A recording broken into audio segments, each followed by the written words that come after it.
walk in the park. There's a little snake in the grass. Hey, I'm not surprised, motherfuckers. No forget Jesus, people. I'd like to take this chance to apologize to absolutely nobody. Hey, pussy, are you still there? I'm back. Who the fuck is that guy? Break out the red panties. We're rich, baby. I would like to introduce...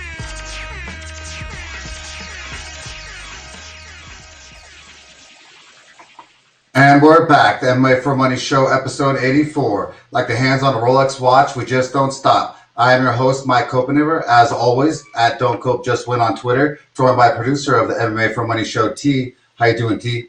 Hey, I'm good, man. What's up, everybody?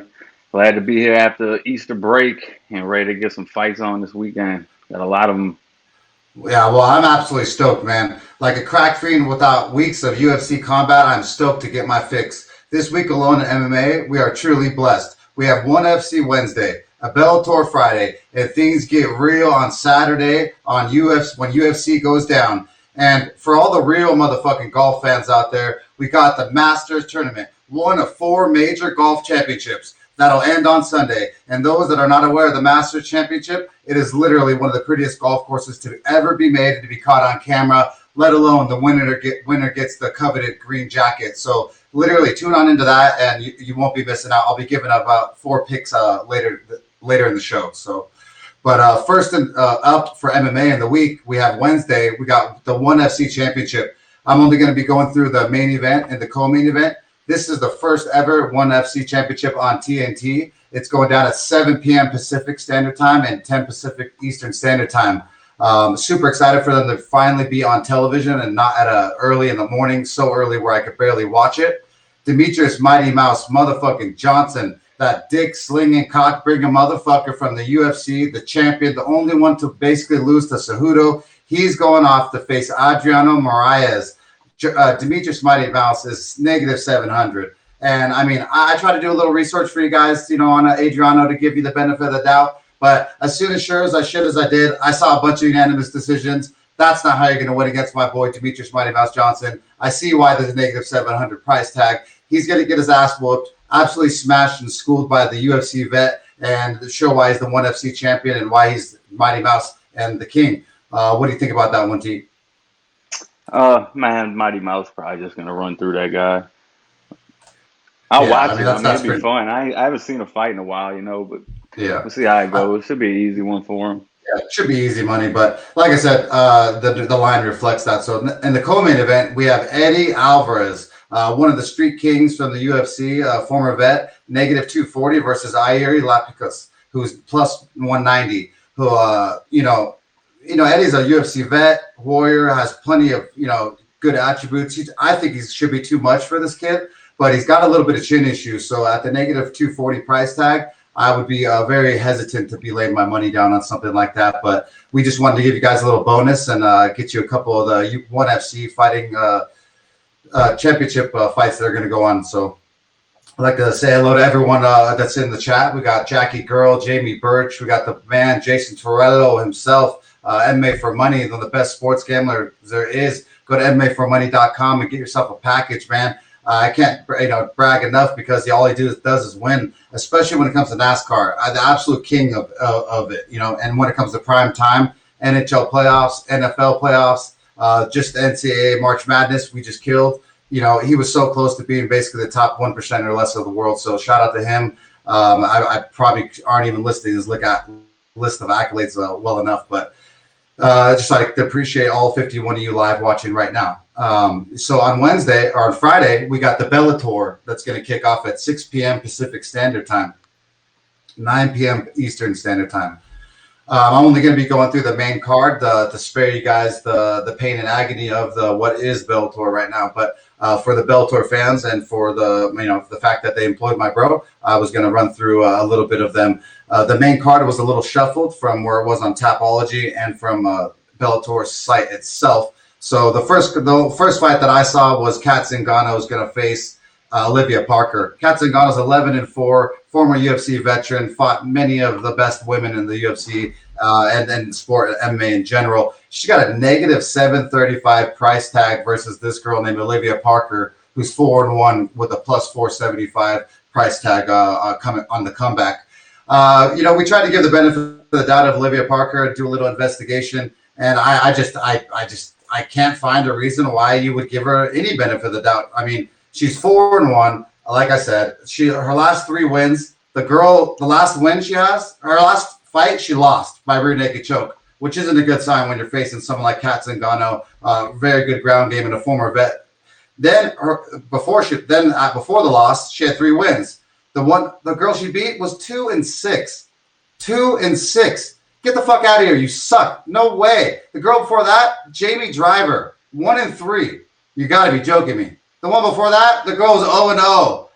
Get out of here. No wonder why that price tag is negative 735. Kat Zingano. Yeah, she's going to absolutely smash the broad. I mean, what do you think, T? Yeah, I'm with you, man. Kat's probably got that one. Parker's her only route to victory would be to take her down and maybe sneak something on the ground, like hold her down on the ground. But I don't even know if she could get her down. But we'll see. Yeah, we'll see. But it should be an easy one for Kat, though. Yeah, I don't think it's going to be a problem for her. Next up, what we had was Dana Silva, who's 9-5, plus 385 versus Julia Budd at 14-3, negative 485 on the comeback for Julia Budd. Another high price tag, man. Julia Budd, another veteran of the sport. She's fought for a long time in Bellator and other organizations, and she's fought some of the best fighters. Dana Silva, I can't say the same for her, Once again, this is why you're getting the price tag. Let's see, Dana Silva. 9-5 in her pro career. She's got one win streak, and the last fight she won was a girl who was 3-1. 3-1. You're fighting Julia Budd now. This is not going to be good. And the girl before that was 14-10. She lost to. She lost to a girl that's 14-10, and then she won to a girl that's 11-5. Then she lost to a girl 7-3. The point I'm trying to make here is that it's clear that Julia Budd's going to win here, and that's why it's a negative 485 price tag. Very much warranted, but definitely do not throw your money on this type of fighting. It's just absolute garbage. It is what it is. I'm going through it just for the people who want it, so we're doing it.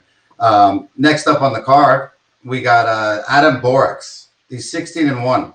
He's facing Jeremy Kennedy, who's 16-2. This is actually going to be a decent fight. Former UFC vet Jeremy Kennedy, negative 130, and then Adam Borax is plus 110. Jeremy Kennedy is pretty well-rounded mixed martial artist. I can't really say anything bad about him. I just think that in this matchup versus Adam Borax, that they're very similar in the sense of just fighting style and in everything in general. So I'm going to go with Adam Borax. I think he's just a hair younger. He's going to be a little bit more athletic, just a little bit bigger, and it's just going to pay off. I think that Borax has the higher ceiling here. Do you have anything to say on that one, T? Not too much. I'm with you on that. I'd go Borax. I think it'll be a decent fight, though. Entertaining.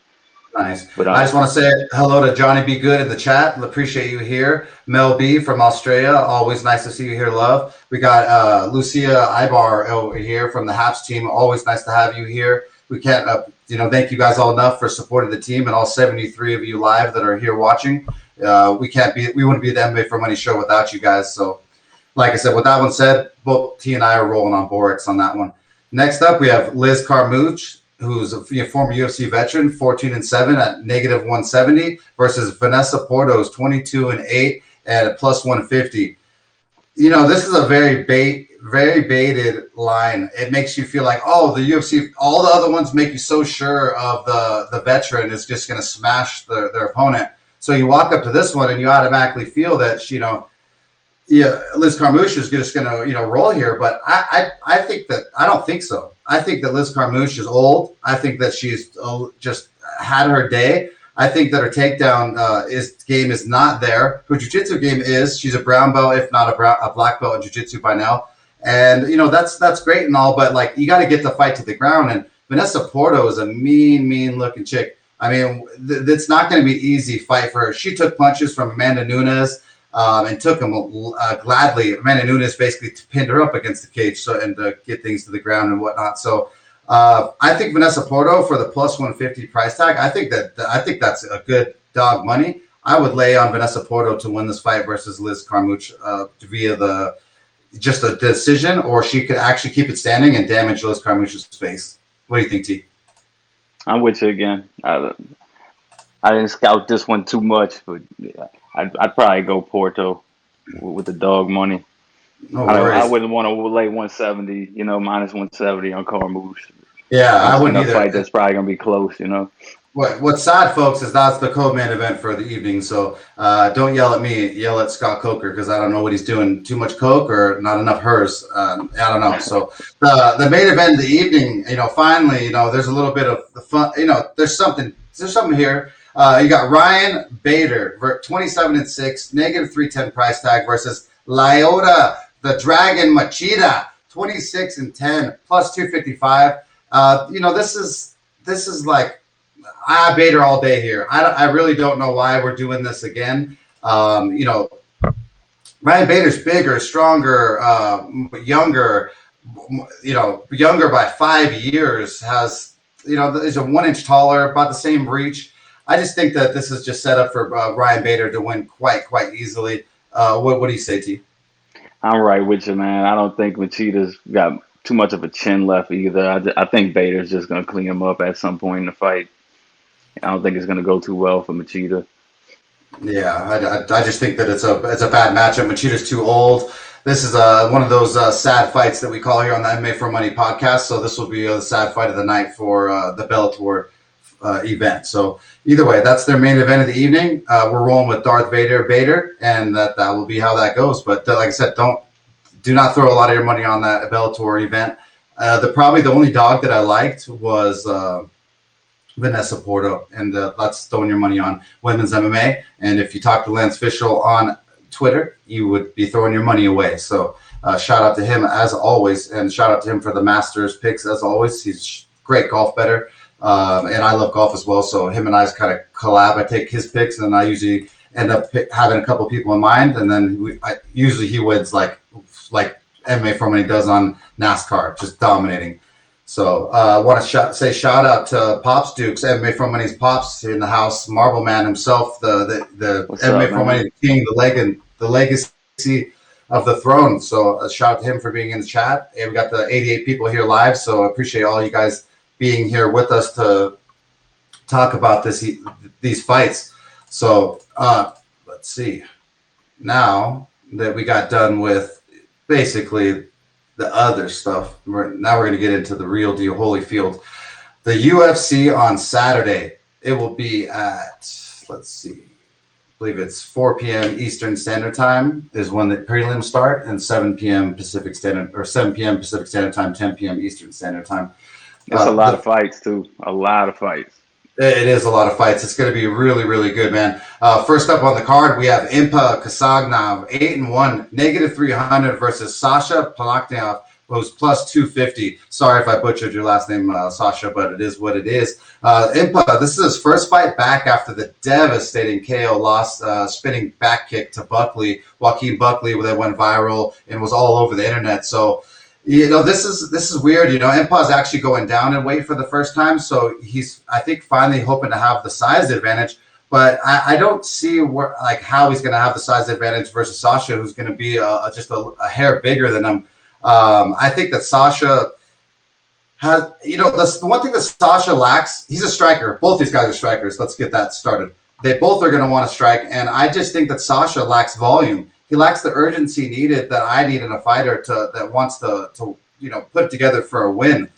He's got 2 fights in a row on win streak. One of the last guy was 7-0. The guy before that, Paulo Henrique, was 5-5.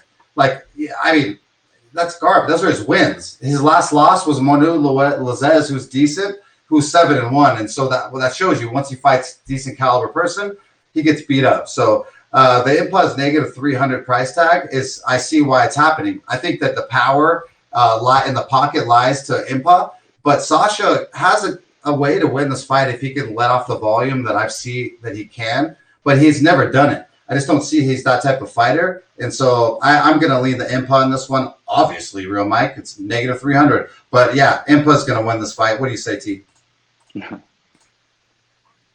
Yeah, I'm right with you, man. I just see them standing up the whole time.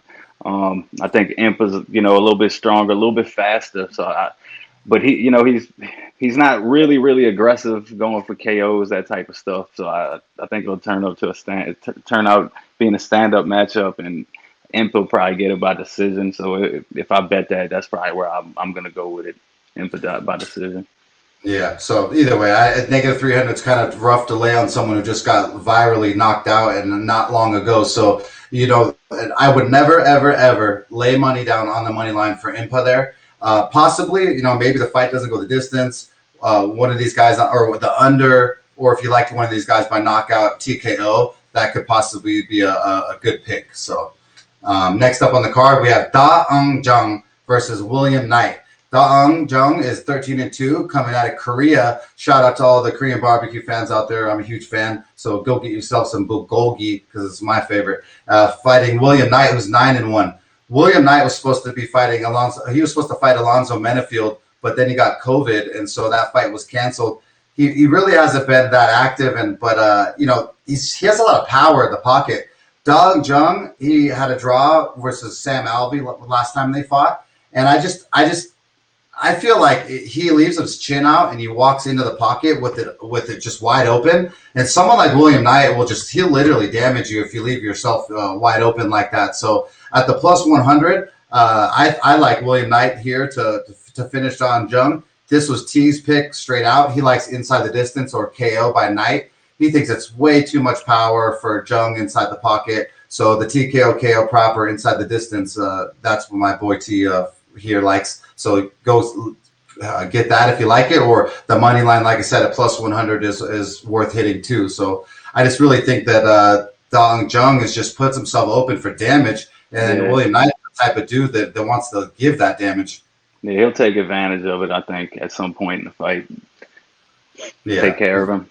Yeah. So, all right. Well, next up on the card, we have the first bet of the night. I have a rule here on the MMAforMoney show. Whenever the veteran versus a newcomer, and the veteran still has some steam left in him, I got to lean the veteran. And when you give me the line and the odds are just off, I got to fire, man. And so Jordan Griffin, 18-8, and he's going off versus Luis Saldana, who's negative 140. I'm going to be picking Jordan Griffin here as my first bet of the night. I'm going to be going out on the limb and taking the underdog at plus 120. I feel like the veteran is just absolutely just way too much for, Luis Saldana. I just feel like he hasn't put in the rounds in the octagon or with anyone as savage as the Jordan Griffin is. And Jordan Griffin's a southpaw. He likes to get on the ground and do jiu-jitsu. So I really think that this is a spot where Jordan Griffin's, game plan could just be implemented. Luis Saldana, not bad in his own right.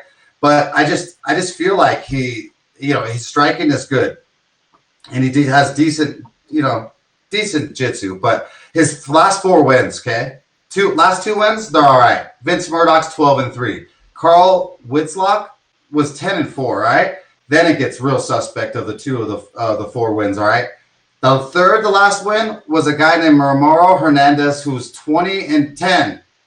20-10. You're 20-10 at your pro job. You should fucking quit and stop doing your job because you suck. I don't even know how you have a job still. So that's the guy. One of the guys he's beat. The other guy, his name is Will Shutt.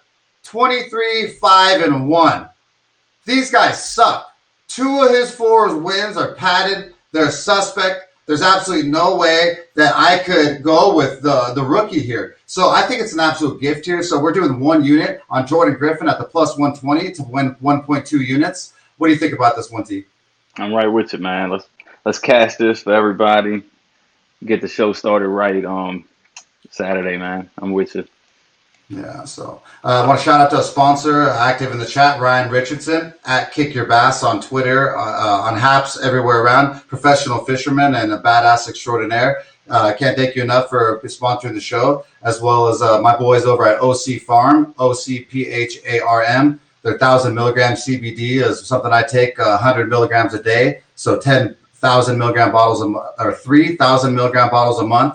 1,000 milligram bottle lasts me 10 days. I take 3 33 milligram doses, so that 100 milligrams of CBD that I was talking about for inflammation, brings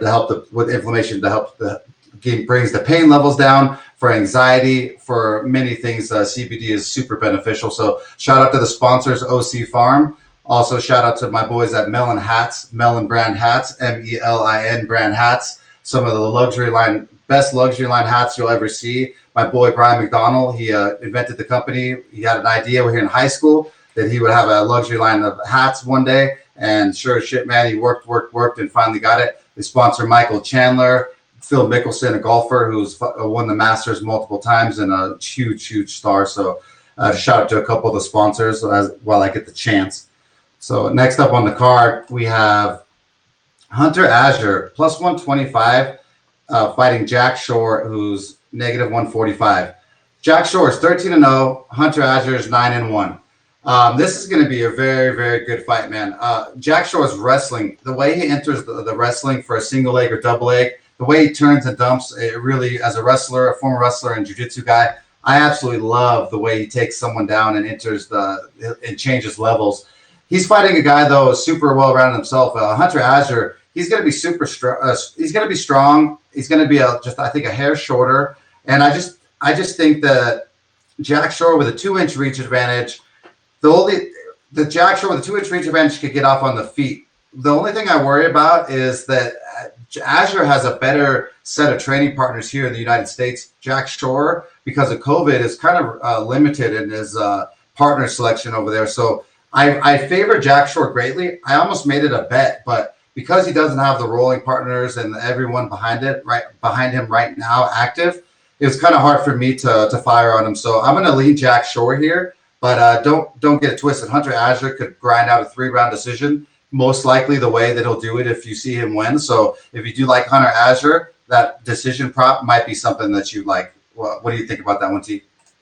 I don't have too much of an opinion on the rest of the prelims. You could just roll through and do. I didn't scout too much of them, so I don't want to tell anybody anything. I think you got it. No worries. So, like I said, I like Jack Shore there, but if you're leaning Azure and you're against my pick, what's not my pick because I'm not betting it, then fine. Roll with the Azure decision. I think you'll get better odds there, and that would be the better bet. So. Next up on the card is I'm sorry that I gotta even talk about it. It's just two absolute heavyweight fat flops. I'm just so sorry. This is professional fighting. This is not the hot dog eating championship. Even those guys are skinny. I don't get it. What do you guys are professional fighters and you look like this dude? It's Jorge De Castro versus Joris Downho. Jorge De Castro 6-2. Joris Downho is 5-1. I mean. Dude, come on. I mean, De Castro's coming off 2 losses. He lost versus Carlos Felipe, who's 8-1. He lost versus Greg Hardy, who's 5-2. We all know Greg Hardy's just athletic and here for a shit show. I can't even take Jorge De Castro seriously. And then Joris Downho, same thing, man. I mean, he's 37 years old, coming off a loss. The loss is versus Daniel Almalumchek. Oh, no, the last was a draw. It wasn't even a loss. It was versus Christian Colombo. And then a loss was Daniel Olchek. So, I don't know. If you're the type of guy betting this, please just stop watching the show because there's no reason to bet either of these guys. I don't even like betting heavyweight fights because one punch could end the fight. And it just literally, it doesn't even matter who you pick because it literally one punch ends the fight. So, you probably can't bet the under either on this. I didn't check the odds, but I doubt it's. Yeah, I mean, Jorge Castro is negative 290, guys. Negative 290. Like, why would he ever be negative 290 when he's coming off of 2 losses? I mean, that's crazy, So, if anything, you got to go dog or pass, and I would go Danho. But like I said, do not. Please, for the love of MMAforMoney show, and I do not do this, please. Just don't bet that. It's just absolute garbage MMA, and there's no reason to do it. So next up on the card, this is an interesting one. Is women's MMA, so it's just it is what it is. But it's Norma Dumont versus Erin Blanchfield. Norma Dumont is 5-1 coming out of Brazil, and Erin Blanchfield is 6-1. Erin Blanchfield, I like her, man. She's coming out 3 wins in a row. 2 of them are finishes. One of them was Americana. And if you know what Americana is, it's freaking sick in jiu-jitsu. So it's not something you see often done in action, especially from a lady. She's also fought her only loss for Erin Blanchard is versus Tracy Cortez, someone that was a former vet as well and fought in the UFC. So she's already kind of had her feet kind of planted. She's fighting Norma Dumont. All right, Norma Dumont is 5-1. She's 30 years old. She's coming off of a win versus Ashley Evans. Ashley Evans was barely even trying in that fight. Ashley Evans sucks too. So I'm good. You beat Ashley Evans Smith. Wow. Then your last fight before that, you lost to Megan Anderson. Megan sucks. I've been saying that for a while. I told you that what she lost last time. So, I mean, I don't know. I even picked Amanda Nunes by sub versus Megan. What else more do you want? I mean, so her claim to fame is that she beat Ashley Evans Smith and she lost to Megan. So you're going to – I believe the odds on her, guys, is crazy. It's plus 210 on Blanchfield, negative 250 on Norma Dumont. Norma Dumont, negative 250? That's crazy. No way. I automatically almost want to fire on this. If it wasn't lower class women's MMA, I would have probably dropped a unit on this. I might personally, because I think it's just super disrespectful. And I think that Erin Blanchfield has a path to victory here. So I'm going to pick the dog here at plus 210. I think that this is dog or pass and that the line is just disrespectful. What do you say about that, T? Right with you. What do we have? ITD for Blanchfield was plus 600. It might be something to throw a little bit like sprinkle on. I wouldn't throw a whole unit on it or anything like that.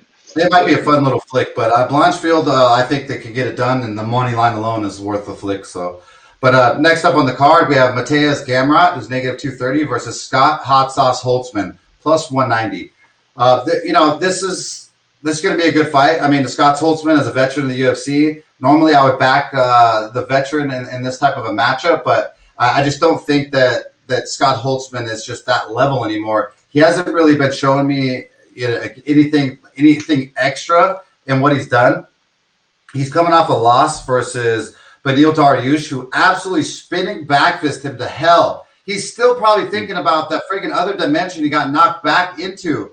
He beat Jim Miller. Cool, Jim Miller's old. Dong Yao Ma, I don't think he's in the UFC. Nick Lentz, oh my God, he's old too.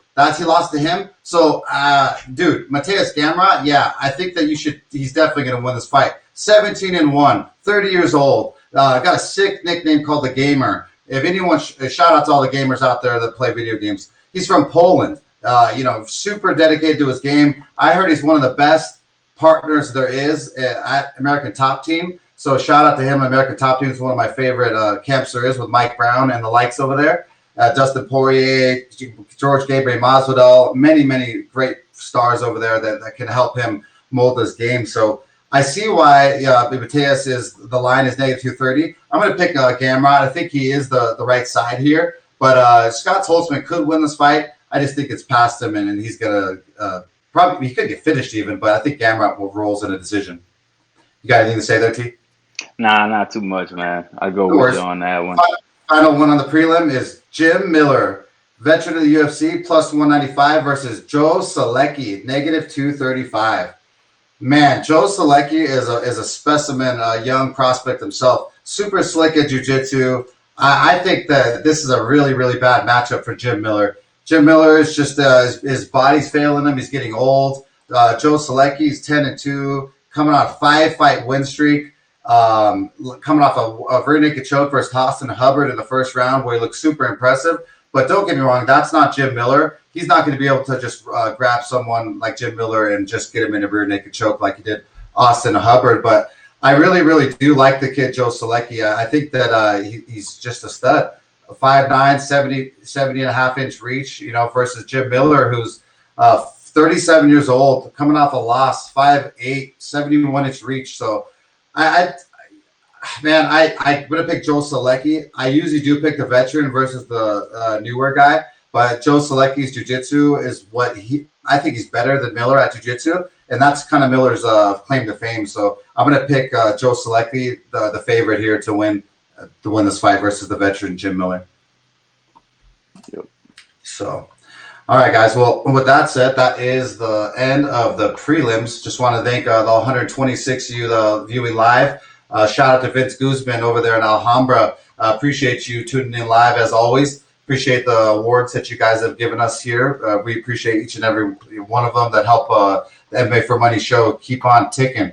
So let's get going on the main event of the main card of the UFC. First fight of the night is pure gangster violence. This should literally be something that is in a prison.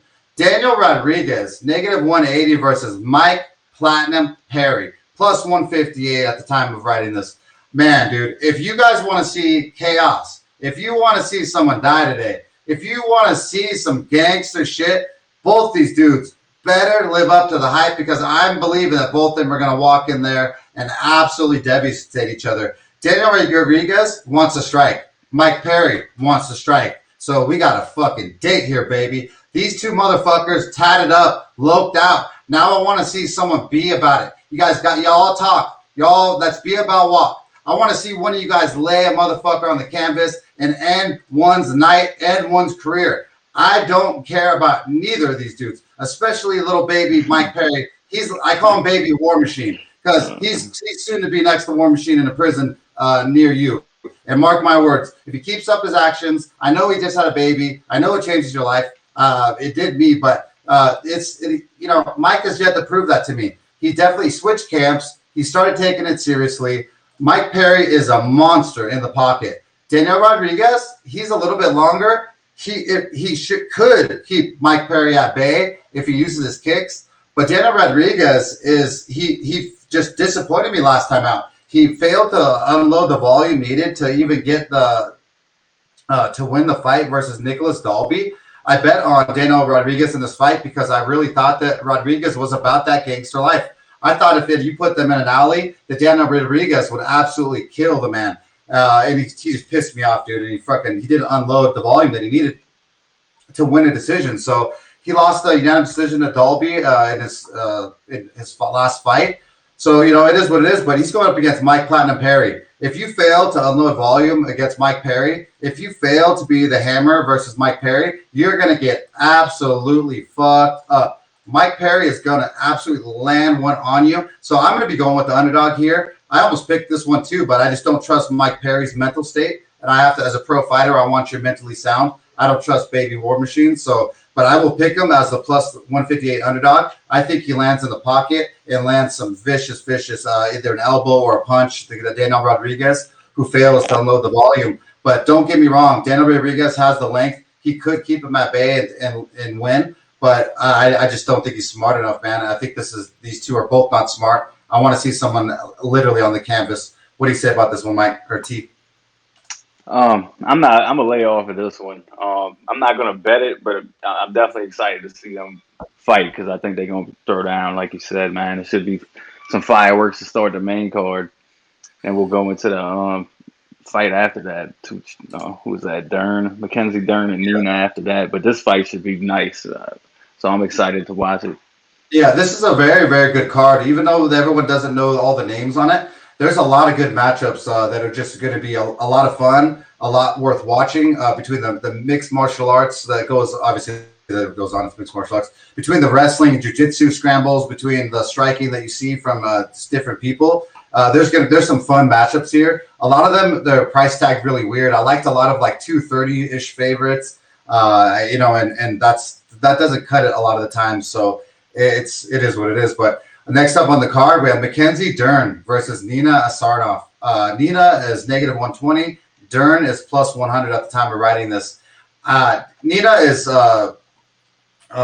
partners with the Amanda Nunes, the greatest women's fighter of all time. So she has her every day at American Top Team of her life to train with. She's coming off a loss to Tatiana Suarez, who you can't even blame it because Tatiana Suarez is 7-0. She's an absolute monster in wrestling. And, other than that, she was on a 4-fight win streak before that. She just had her baby. So that's the only question we have here. But I believe Dern did too at one point.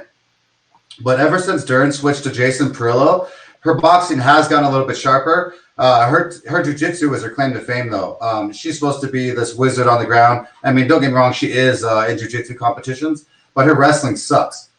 She doesn't have the takedown game to really implement her game. So I don't know, man. I think this one is a weird one. I think that I'm going to back Nina on this. I think that she has the game plan. She has the partners to train. she can win this fight versus Dern and keep it standing and point win a decision here and look pretty good versus Mackenzie Dern. What do you think, T? Yeah, I'm probably gonna steer clear of this fight. I'd probably bet the over or the decision prop, but it's probably not gonna be worth the bet. But I'd lean Dern too. Yeah. Well, you said Nina, but I don't know. This fight, I'm sorry about that. But yeah, you just go ahead. Yeah, like I said, so I like Nina here. I think she's worth the dog money, and I think she rolls here. So if you liked her at all, and I picked her, or, if it edges you towards that way, maybe Nina by decision could be a great bet. Next up on the card is the Julian Marquez versus Sam Alvey. Smiling Sam versus the Cuban Missile Crisis, Julian Marquez. This is going to be a fun one, man. Marquez is a lot of fun. He's infamous for right now calling out Miley Cyrus for Valentine's Day and then being an absolute idiot and blowing it in the same day. So, I mean, he just shows you how dumb guys are sometimes. They could literally have putty right in their hand and watch it just float out the window from opening their mouth. So, I like Julian Marquez here because of his power. I like him. He's a little bit younger. Smiling Sam has just, been through a lot of wars, coming off 4 losses. But, don't get it twisted, man. This is a veteran versus the newer guy. If you like Sam Alvey and you like the odds that he's at right now, I definitely could see why you would bet this fight. It's Sam Alvey has proved time and time again that he's still going to be in the fight. So if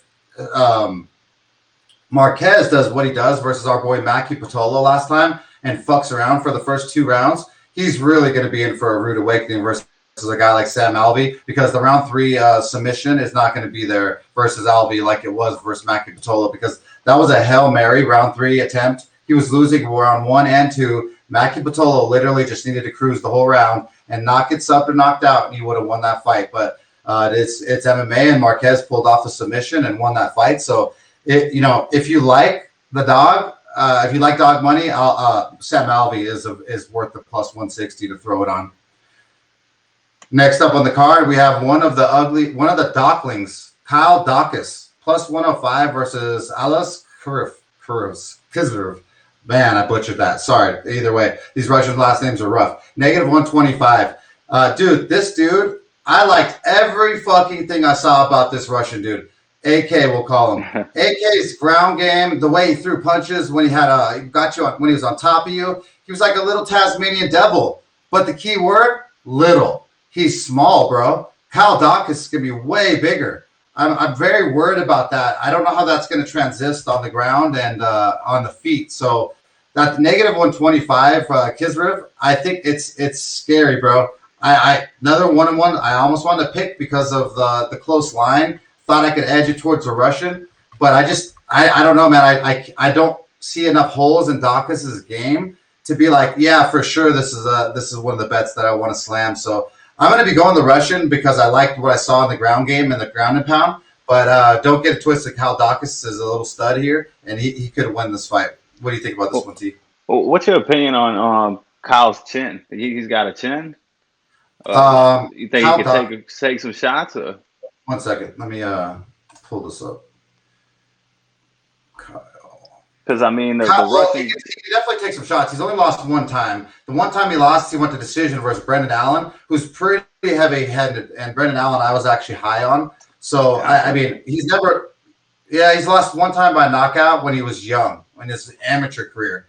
So, I don't know how much to take of that. So, like I said, if he's got knocked out his amateur career, this Russian could knock him out too. And so if he was just a little bit bigger, I would have fired on this like nobody's business. But my goal is to either find a line that's off for you guys or to find a match where I absolutely feel that I see the advantage and I want you, I want to fire. So I try to be consistent and keep those rules. But yeah, I mean, the Russian kid, looks like he's got some heavy hands, but I mean, if Dawkins can stay up and doesn't get taken down, that's a big if. I think he might be able to beat him, but I'd go with the Russian here with a low line, minus 125 with the wrestling. stuff like that. That's my lean here. I'll probably be betting it Saturday, but we'll see how it goes and how the line moves. Yep. And so with that said, the next up on the card will be the co-main event of the evening. Arnold Allen versus Sodiq Yusuff. Oh, man. Arnold Allen is from the UK, I believe. And Sodiq is Nigerian, I believe. Yep, from Nigeria. Man, both these guys, 11-1 is Sodiq Yusuff. Super, super well-rounded. 6 wins in a row. Andre Fili, Mowgli Benitez. He's defeated Shaman Marias, another striker. Dude, he's boxed with some of the best of them, dude. And so I really, really like Sodiq Yusuff. The only thing I don't like about Sodiq Yusuff is team rape Lloyd Irvin. Go look into that. Lloyd Irvin is his coach. Like I said, enough said. Just loser. I can't really back someone who's under the protege of the tutelage of someone like that. So that really kills me. I don't know if that's my bias now kicking in, but Arnold Allen, very, very well-rounded, man. Very good wrestling, good striking, flows well.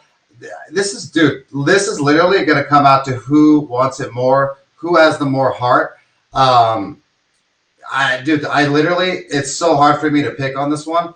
I'm going to go with Sodiq Yusuff on this one because I feel like he has that athletic ability, and I'm blocking out a little bit of bias towards him because of his coach. So I try to always block out my personal hate because it doesn't help on picks. So Sodiq Yusuff, I think he could actually win here. I think he beats Arnold Allen. But, dude, this is going to be a great fight. So if the co-main events we've been getting lately, if you don't know these two names, this at least is worthy of MMA co-main event. What do you think here, T? Yeah, I'm with you, man. I like Yusuff here. I told you he's Nigerian, and he looks like he's a good athlete, and they're smart fighters. So I lean towards him here. I think it's going to be a really good fight, though. Like you said, I wouldn't slam him or anything like that. I'll probably bet him small, but I'm excited to see this fight. I think he'll edge it out. I think he could get it. Yeah, I'm going Yusuff. Well, next, the final fight of the night is the main event of the evening. Marvin, the Italian Dream Vettori, 16-3. He's going to be facing Kevin Holland. Man, Kevin Holland is 21-6. 21-6 coming off of one fight. He just literally lost versus Derek Brunson, feels like last week. He's one of those guys that he's like the new cowboy, but I'd say Cowboy's a little bit smarter in the sense sometimes. Kevin Holland's super talented. You just don't know what you're going to get with him. I don't know if he's going to be all in or all out. He's 6'3" with an 81-inch reach. He's going up against Marvin Vettori, who's 6 foot, 74-inch reach. So he's going to have a little bit of a reach advantage. But I just think that Marvin Vettori he's been with up here. He's beat Jack Hermanson, Carl Roberson. He's fought with Israel Adesanya and went 5 rounds. He's already fought straight up murderers row. I've loved Vettori since he's been here. I backed him almost on every single fight, including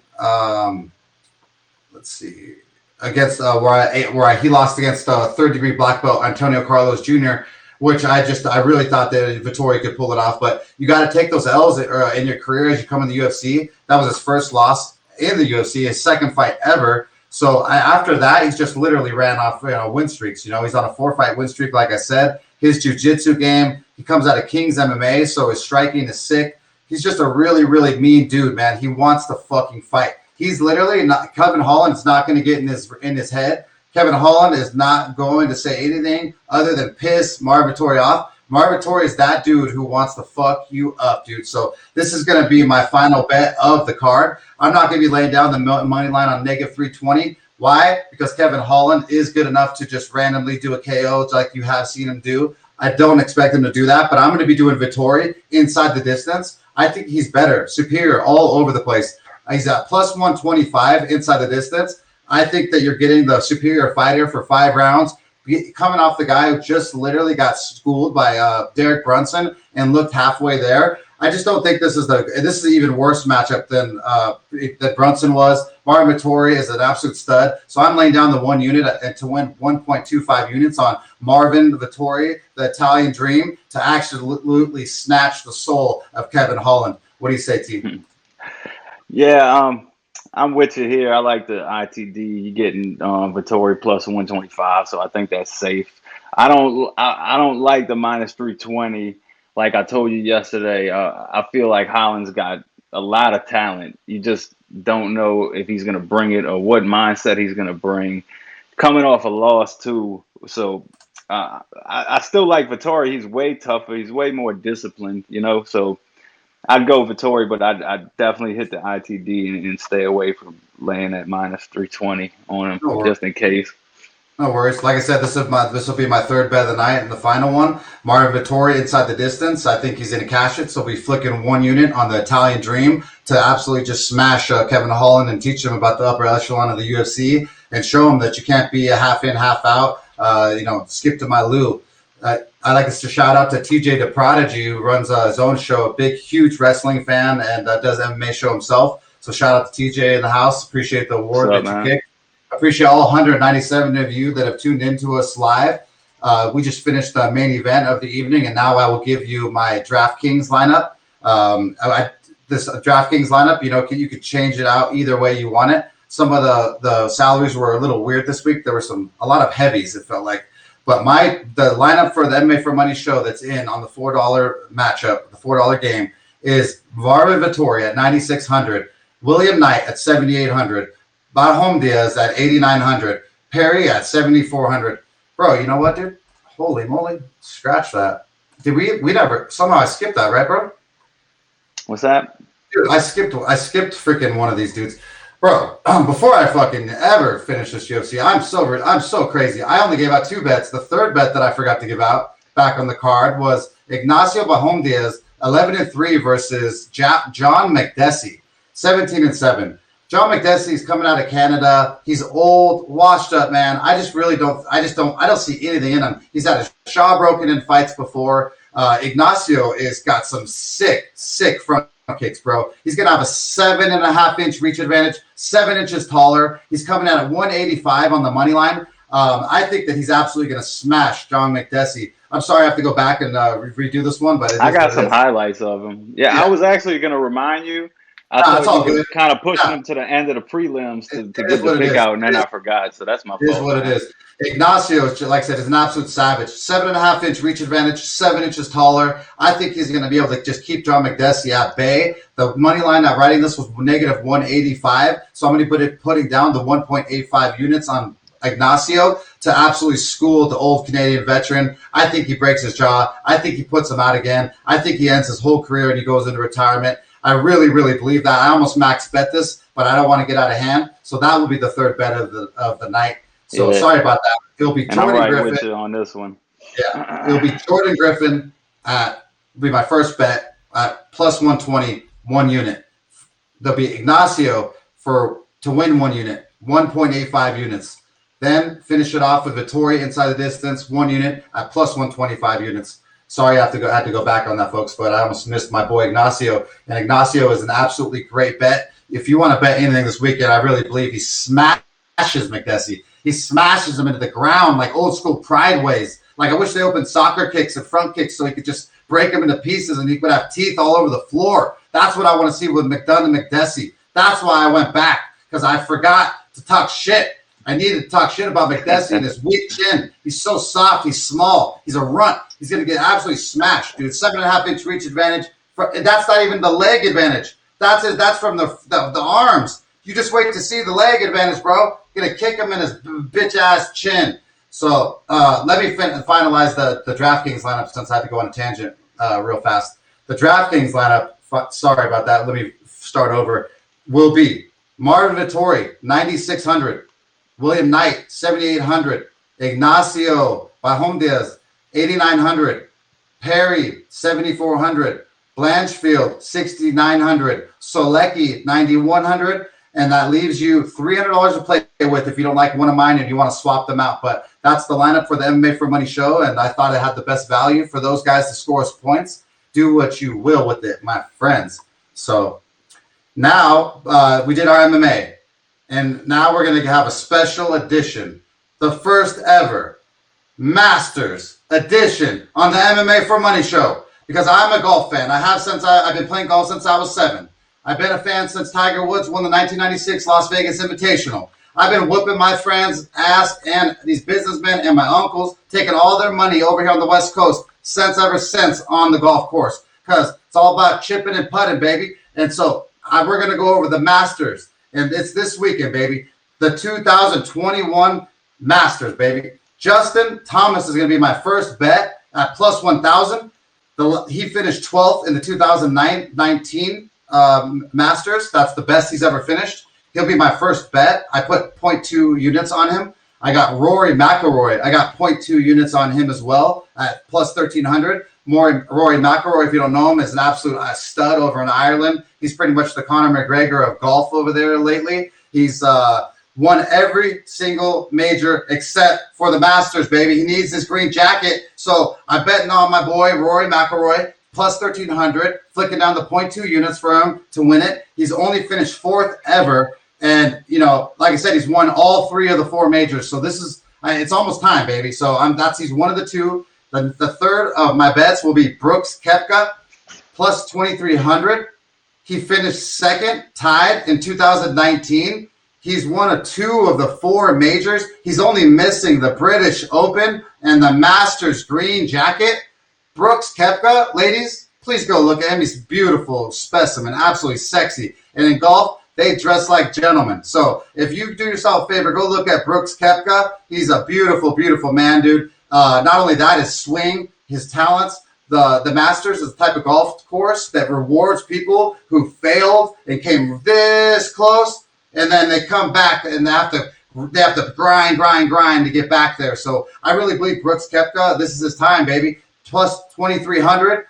That seems like a great odds to me, man. Tied for 2nd, 2019, like I said, 0.2 units going out on him. The last one of my 4 golfers that I'm going to pick is Patrick Reed, plus 2,800. He has won the Masters 1 time in 2018. He knows what it's like to hold that green jacket, to wear that green jacket. He knows what it's like to go around Amen Corner. He knows what it's like to go to Augusta, Georgia, the most beautiful place, the most coveted place in golf, to fucking just wreck fools. So these are my 4 bets that I have for the Masters tournament that we'll be giving out for you guys for free, obviously, because we love you. Justin Thomas, Rory McIlroy, Brooks Koepka, and to finish it off, Patrick motherfucking Reed at plus 2,800. So let's fucking go. I know there's been a lot to go through. We had ONE FC on Wednesday. We had Bellator Friday. We had UFC Saturday. But we're finishing it off with Sunday, fun day, Masters bets, baby. So go throw down your bets. The first round starts Thursday. The second round's Friday. Third round Saturday, and so on. 4th is Sunday, and that's when it ends. So that's literally all I got to say here. It's an absolute pleasure to have all you guys here tuning with me. I appreciate all 215 of you guys tuning into me live. I know you guys got all 4 sorts of things to do, so I appreciate and love every single one of you.